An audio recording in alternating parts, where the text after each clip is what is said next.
Bienvenidos. Hoy nos metemos de lleno en un tema que encendió todas las alarmas después de las últimas elecciones legislativas acá en Argentina. Uf, sí. Esas imágenes que vimos todos, ¿no? Urnas que parecían manipuladas, con cintas rotas, y enseguida, la palabra fraude empezó a correr como loca por las redes. Así es. Y claro, ves esas imágenes tan impactantes y la primera pregunta es, ¿esto es la prueba del fraude o hay otra cosa? Hay una explicación, digamos, más técnica, menos espectacular quizás, pero más certera. Exacto. Bueno, para eso justamente tenemos acá unos extractos de un análisis bastante detallado. Se llama Mito del fraude electoral, urnas y fajas de seguridad, y se basa en fuentes de la organización Demopatria. Perfecto. Entonces, nuestra misión hoy es justamente esa, tratar de desentrañar qué hay de cierto detrás de esas denuncias que se hicieron tan virales. Ajá. Vamos a ver bien cómo funcionan las urnas, cómo es eso del sellado acá en Argentina y contrastarlo con lo que se veía en esas fotos y videos. Y el rol de la desinformación, claro. Por supuesto, el rol clave de la desinformación en todo esto. Queremos un poco de claridad en un tema que, la verdad, genera mucha inquietud. Y de hecho, la gran pregunta que estos materiales de Demopatria parece que responden es: ¿y si esas cintas rotas que vimos todos no eran las importantes? Las que aseguran la urna. Precisamente. Ahí está el meollo de toda la confusión que se armó, ¿viste? Para entenderlo bien, primero tenemos que recordar qué fue lo que se viralizó tanto. Dale. Hablamos de fotos, de videos, que mostraban urnas, las cajas de cartón, ¿no? Con unas tiritas adhesivas, finitas, que se veían como cortadas o despegadas. Y eso, explotó en Twitter, en Facebook, circuló muchísimo por WhatsApp. Yo me acuerdo perfecto de un video que pegó muchísimo. Fue grabado, si no me equivoco, en una escuela del conurbano bonaerense. Sí, zona clave. Zona súper clave, sí. Justo durante el conteo de votos. Y se veía clarito una urna con dos de estas tiritas finas, medio despegadas arriba. La viralización fue, impresionante. Más de 200,000 reproducciones en horas. Tremendo. Y el tono del que filmaba, ¿viste? Como lleno de sospecha. Eso sumaba a la alarma general, obvio. Ese video es un ejemplo clarísimo del fenómeno. Y también circuló un montón una foto, una imagen fija, ¿te acuerdas? La de la urna número 07646. Sí, me suena. También del conurbano. Ahí se veían dos fajas que parecían cortadas. Y estas imágenes así sueltas sin el contexto del procedimiento y presentadas como denuncia, fueron la nafta perfecta para decir que había fraude. Bien, clarísimo el escenario. Imágenes fuertes, virales, sospecha instalada. Y acá es donde necesitamos esa lupa técnica que mencionabas, la que traen las fuentes de Demopatria. ¿Cuál es el detalle? El detalle crucial que nos hace ver esas fotos y videos de otra manera. La clave fundamental está en poder distinguir dos cosas que, a simple vista, si no conoces el material electoral al detalle, se pueden confundir fácil, pero cumplen funciones totalmente distintas. A ver. Las cintas esas finitas, las que se veían cortadas o despegadas en las imágenes virales, no son las fajas de seguridad oficiales de la urna. Para. ¿Cómo que no son? Si se veían ahí, pegadas en la urna, parecía obvio que eran las de seguridad. Es que ahí está el tema. Son cintas sí, pero son en realidad el precinto de embalaje original de la caja. O sea, de la caja de cartón antes de que se arme y se use como urna. En el embalaje, como cuando te llega un paquete. Algo así, digamos. Son las cintas que pone el fabricante para mantener la caja plegada, cerrada, mientras la transportan, la guardan. Y lo fundamental acá, y esto lo aclaran muy bien las fuentes, es que el procedimiento electoral normal, el estándar, dice que esas cintas de embalaje se tienen que retirar o cortar. ¿En serio? Sí. Las tiene que sacar o cortar la autoridad de mesa cuando prepara la urna el día de la elección, justo antes de que empiece la votación. O sea que ver esas cintas finitas cortadas no solo no está mal, sino que es lo que se espera. Es parte de lo que hay que hacer. Exactamente. Es un paso necesario para poder armar bien la urna, desplegarla y sobre todo para mostrar que está vacía antes de empezar. Claro, el presidente de mesa, cuando recibe la caja plegada y la arma delante de los fiscales de los partidos que estén ahí, tiene que mostrarla vacía por dentro. Y como parte de eso, normalmente corta o saca esas cintas que ya venían con la caja. Así que verlas cortadas, en realidad, es una señal de que ese primer paso probablemente se hizo bien. Entiendo. O sea, el problema fue no conocer ese detalle técnico del material.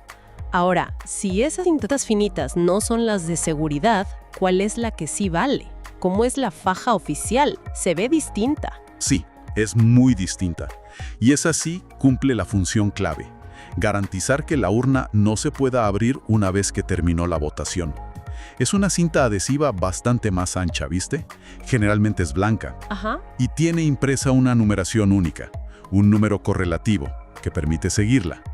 Esta faja se pone recién al final de la votación, cuando ya están todos los sobres adentro. Bien. Y el paso clave, el fundamental, es que una vez que la pegan sobre la ranura y los bordes para cerrar la urna, la firman ahí mismo. El presidente de mesa y todos los fiscales de los partidos que estén presentes y quieran firmar. Esas firmas, cruzadas sobre la faja numerada, son el verdadero sello de garantía. Queda clarísimo ahora.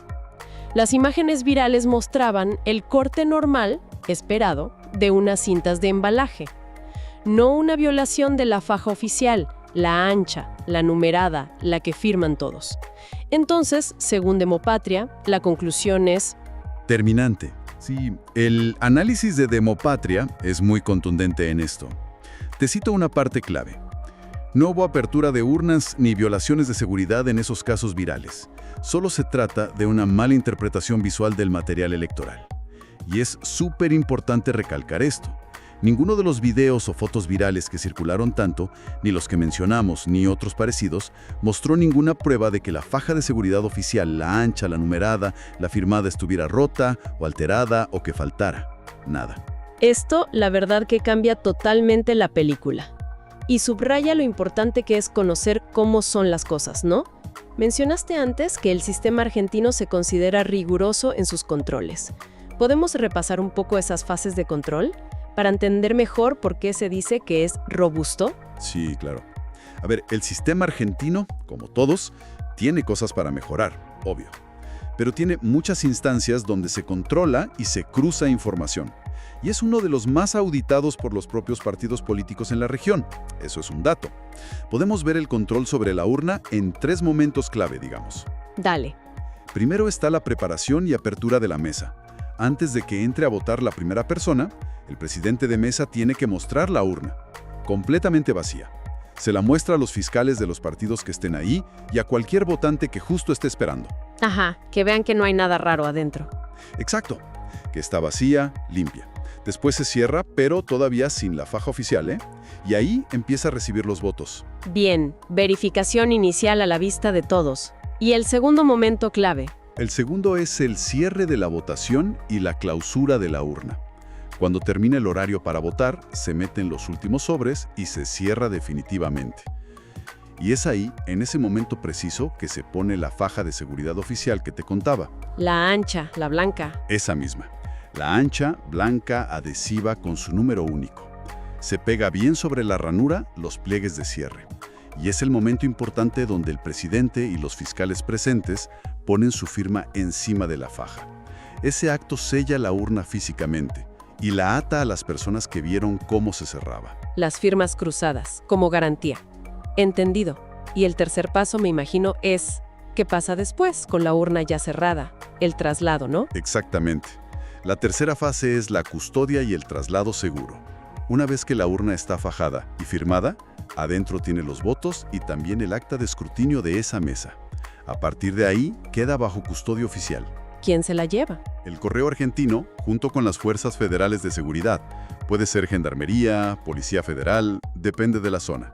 Ellos son los responsables de llevarla segura desde la escuela hasta los centros donde se hace el cómputo. Y ojo, los fiscales de los partidos también tienen derecho a acompañar ese traslado, a vigilarlo. Hay muchos ojos mirando todo el proceso.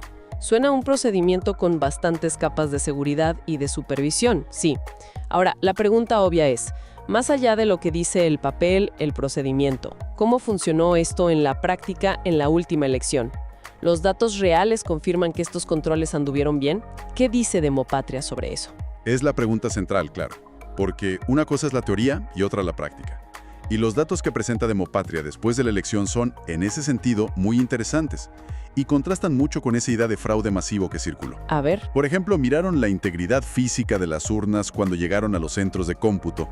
El informe dice que el 99.8% de las urnas se entregaron sin ninguna observación negativa sobre el estado de la faja o el sello oficial.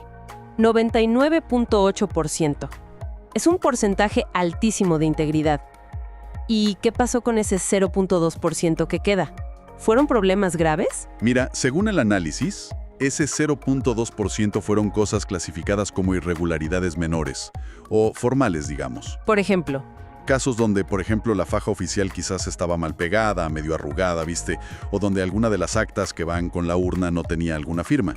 Pero, y esto es lo importante que subrayan las fuentes, ninguna de esas observaciones chicas implicó que se hubiera tocado el contenido de la urna, o sea, los votos. No se encontraron urnas abiertas o con sellos rotos que pusieran en duda el resultado. Datos muy fuertes sobre la integridad física. Pero está esa tensión con lo que la gente percibía, ¿no? Dijiste que la idea de fraude circuló mucho. ¿Qué dicen los datos de Demopatria sobre la confianza de la gente en el sistema a pesar de todo ese ruido? Ahí se ve algo interesante, una dicotomía. Las encuestas que hicieron después de la elección mostraron que un 73% de los votantes argentinos consideraba el sistema electoral como confiable o muy confiable. 73%. Es bastante. Es un dato fuerte, sí, porque además, según comparaciones que hacen, está por encima del promedio de confianza que hay en los sistemas electorales en América Latina en general. O sea que a pesar del lío y las denuncias virales, la mayoría de la gente seguía confiando, aunque, bueno, claro, queda un porcentaje que no. Correcto. El estudio encontró un 17% que decía tener dudas o no estar seguro de si el proceso era confiable, y un 10% que desconfiaba totalmente. Que no es poco, sumados son un 27%. No es poco, es un segmento importante. Pero la percepción mayoritaria que registraron seguía siendo de confianza. Esto te sugiere que para una buena parte de la gente, las denuncias no llegaron a romper la credibilidad base del sistema. Es un contraste muy llamativo. 73% de confianza contra todo el ruido mediático. ¿Hay algún otro dato duro que apoye que el sistema funcionó bien en esa elección? Sí, hay dos datos más que trae el análisis de Demopatria y que son importantes para ver cómo anduvo todo. El primero es la precisión del escrutinio. Compararon el resultado del conteo provisorio. El que dan rápido a la noche de la elección. Ese mismo, el que se basa en los telegramas. Lo compararon con el escrutinio definitivo, que es el conteo oficial, voto por voto, que se hace días después y es el que vale legalmente. Y hubo mucha diferencia. la diferencia entre uno y otro fue menos del 0.04%. 0,04%. Nada. Estadísticamente, es insignificante. Eso te habla de que hubo mucha consistencia, mucha precisión al registrar y transmitir los resultados. El conteo rápido fue muy fiel al final. Impresionante. ¿Y el otro dato? El otro dato es la participación. Votó el 74.2% del padrón. Y esta cifra es muy parecida a la de la elección presidencial anterior, la de 2023. Ah, se mantuvo estable. Claro, indica una estabilidad en la participación ciudadana. No hubo una caída abrupta o algo raro que pudiera hacer pensar en anomalías masivas o en que la gente dejó de ir a votar de golpe. Entonces, el cuadro que pintan los datos es urnas físicamente íntegras casi en su totalidad, confianza mayoritaria de los votantes, resultados súper precisos y participación estable. Y del otro lado, una narrativa viral de fraude basada en fotos mal interpretadas. Acá es donde el papel de la desinformación digital se vuelve central, ¿no? Absolutamente central. Lo que vimos con las urnas no es algo aislado ni nuevo. La circulación de contenido electoral que engaña, que está fuera de contexto o que es directamente mentira es un problema cada vez más grande en las democracias de todo el mundo. Elección tras elección pasa. Sí, lamentablemente. Pero la velocidad y el alcance que tiene hoy con las plataformas digitales multiplica su impacto de una manera brutal. ¿Se sabe cuánto de lo que circuló sobre irregularidades era efectivamente falso o engañoso en este caso puntual? Sí, el análisis digital que hizo Demopatria sobre lo que se viralizó después de la elección es bastante claro. Sus números dicen que más del 60% de las publicaciones que se hicieron supervirales denunciando supuestas irregularidades en realidad tenían información sesgada o engañosa o directamente falsa. ¿Más del 60%? Es muchísimo. Es enorme. Y el ejemplo perfecto es este que hablamos, confundir las cintas de embalaje con las fajas de seguridad. Increíble. ¿Y cómo funcionan estos mecanismos de desinformación? ¿Por qué prenden tan fácil estas historias, incluso cuando los datos objetivos dicen otra cosa? Las fuentes hablan de una mezcla de cosas. Por un lado, muchas veces se ven indicios de campañas, más o menos coordinadas, ¿viste?, detrás de la difusión de ciertas cosas. Con intención política, decís. Puede ser. Campañas que buscan activamente generar dudas, instalar la idea de que el sistema es corrupto, que se puede manipular fácil, y encuentran un terreno ideal en lugares con mucha polarización política, como pasa acá en Argentina y en muchos otros países. Campañas para romper la confianza. Sí, pero no es solo eso. El propio diseño de las redes sociales, de las plataformas, ayuda muchísimo a esto. Funcionan con la lógica del impacto emocional, de lo viral rápido. Claro. Una imagen fuerte que te da bronca o sorpresa o sospecha, como la de la urna con las cintas rotas, tiene una capacidad de generar reacción, me gusta, compartir, comentar, mucho más grande que una explicación técnica, detallada, que necesita que le prestes más atención, más tiempo. Es verdad. Hay una frase en el análisis que lo resume de forma terrible pero muy cierta. La desinformación electoral no necesita ser verosímil, solo viral. ¿Qué frase? Fuerte y preocupante. No necesita ser verosímil, solo viral. Y la consecuencia de esto es profunda. Es gravísima, porque lo que se va rompiendo de a poquito es la confianza de todos en las reglas del juego democrático. Cuando una parte importante de la gente empieza a dudar si las elecciones son legítimas o no, pero no basándose en pruebas reales, sino en información falsa o manipulada que le pegan la emoción, se debilita una de las bases de cualquier democracia representativa. La duda sistemática te carcome el pacto social. Frente a este escenario tan complicado que mezcla lo técnico del sistema electoral con la velocidad y la emoción de la desinformación digital, ¿cuál es la salida? ¿Qué proponen las fuentes que analizamos como respuesta, como solución? Mira, las fuentes de Demopatria apuntan a algo que, bueno, puede sonar clásico, pero que parece ser la herramienta más fuerte a largo plazo.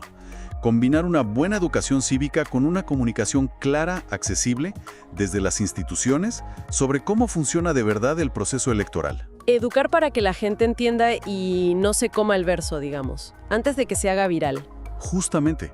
Gran parte de las malas interpretaciones, como vimos clarísimo con las cintas de embalaje, nacen o crecen porque la gente simplemente no conoce los detalles del procedimiento, los materiales. Tiene sentido. Si la ciudadanía en general entiende mejor cómo se arma una urna, qué es la faja de seguridad oficial y para qué sirve, cuáles son las etapas de control, quiénes están ahí mirando, autoridades de mesa, fiscales de todos los partidos, la justicia electoral, el correo, la policía, es mucho más difícil que caiga en la trampa de la desinformación.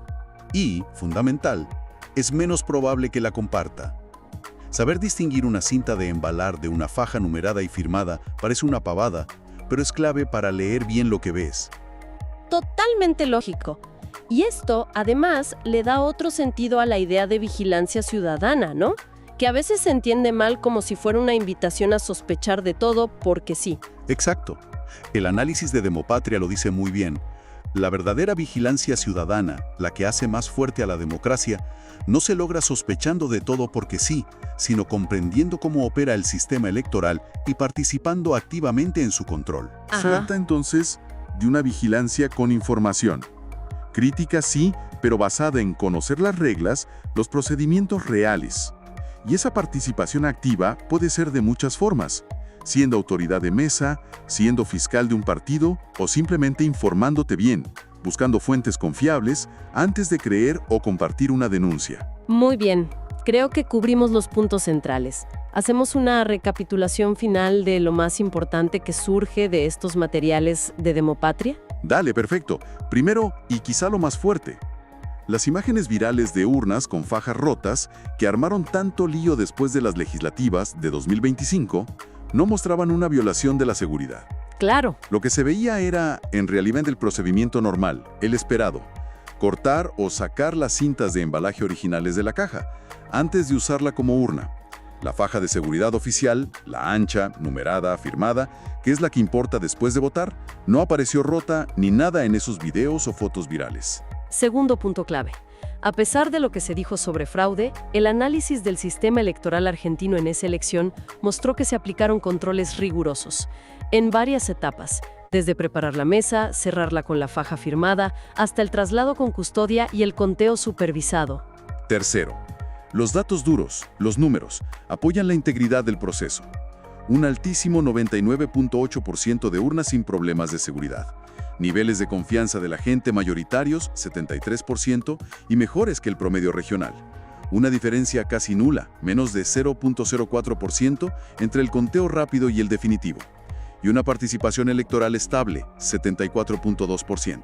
Y cuarto, las denuncias virales de fraude se alimentaron sobre todo de una mala interpretación técnica al principio, confundir las cintas.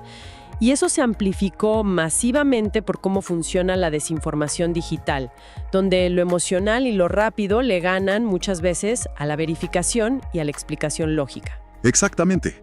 Por lo tanto, el mensaje central que deja este análisis es que más allá del ruido digital tremendo y de las posibles campañas para generar dudas, si miramos bien los hechos, los procedimientos y los datos, todo indica que el proceso democrático argentino funcionó con transparencia y supervisión adecuadas. Bien.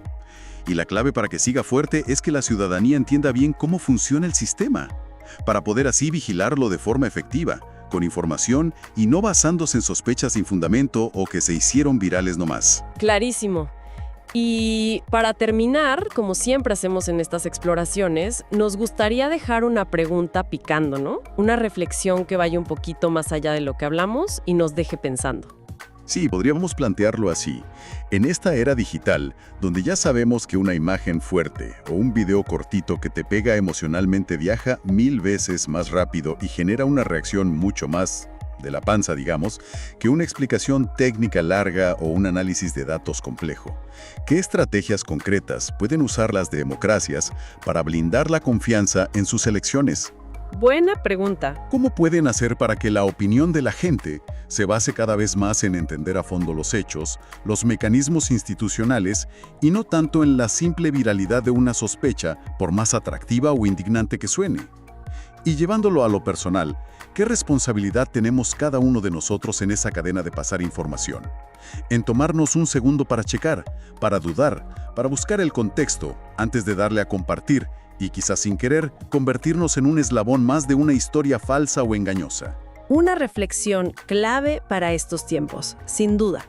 Esa tensión entre la velocidad de la información, la necesidad de confiar en las instituciones y la responsabilidad de cada uno para ser un ciudadano informado. Muchísimas gracias por este análisis tan claro.